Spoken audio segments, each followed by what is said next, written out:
Let me tell you a story that just doesn't add up. On Christmas Eve 1945, a house burns to the ground, and 5 children seem to vanish right out of their beds. For nearly 80 years, one question has haunted everyone involved. It's a mystery fueled by one single impossible fact. And that fact is represented by this number, 0. That's the number of human remains, bones, teeth, anything, ever found in the ashes of the Sauter family home. Not a single trace. And that's the question, isn't it? It's the paradox at the very heart of this story. I mean, if they didn't die in that fire, where on earth could they have gone? This is the question that drove their parents to their graves and still baffles us today. Okay, to really understand how this could even happen, we have to rewind the clock back to that fateful Christmas Eve, just hours before everything went wrong. So I want you to picture this scene. It's a happy, loud, bustling home in West Virginia. George Sauter, a hardworking Italian immigrant, his wife Jenny, and their kids are all together, celebrating Christmas, playing with new toys. It was just a perfect picture of family life. Then, in the dead of night, Jenny wakes up smelling smoke. The house is on fire, it's chaos. George and Jenny scramble, they manage to get themselves and 4 of their children outside, but 5 of them, Maurice, Martha, Louis, Jenny, and Betty, are still trapped upstairs in their attic bedrooms. The fire itself was a horrific tragedy, but what happened next? Well, that's what turned it into one of America's most enduring mysteries. The official story just didn't make any sense. You see, the authorities were pretty quick to wrap this whole thing up. They concluded the fire was just a tragic accident, probably from bad wiring, and that the 5 children had died in the blaze. Case closed. But for George and Jenny Sauter, this explanation was, well, it was completely impossible to believe. And here's why. It all comes down to some pretty basic science. To completely destroy human bone, to turn it into nothing but ash, you need incredibly intense heat. We're talking over 800 degrees Celsius, and you need that heat for several hours. Basically, you need a professional crematorium. So the Sauter house fire, as bad as it was, just didn't burn long enough or get nearly hot enough to completely incinerate 5 skeletons, and experts later confirmed this. Plus, not a single bone fragment, not one tooth, was ever found in the debris. And to top it all off, that whole faulty wiring theory, George Sauter knew for a fact he just had the entire house rewired. It just didn't add up. So as the Sauters started pushing back on that official story, they began to piece together all these strange events from that night. Events that didn't point to an accident at all, but to a deliberate, planned attack. And take a look at this. This illustrates one of the biggest red flags. When George ran to call for help, the phone line was totally dead. Someone went to check it and found it had been cut, and you can see the difference here. A clean, smooth edge like you'd get from pliers. That's exactly what they found.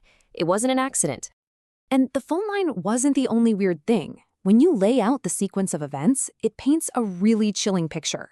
First, this bizarre prank call just half an hour before the fire.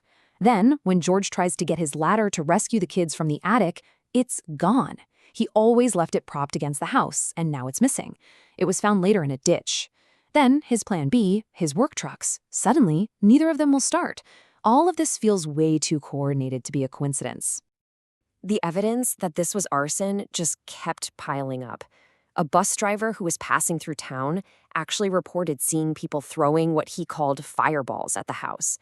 And then, once the snow melted, they found this strange, hard rubber object in the yard. Maybe the casing for some kind of bomb. It lined up perfectly with a loud thud Jenny had heard on the roof right before the fire broke out. So, okay, if this was a coordinated arson and a kidnapping, who on earth would do something like this? Well, 2 main theories started to emerge.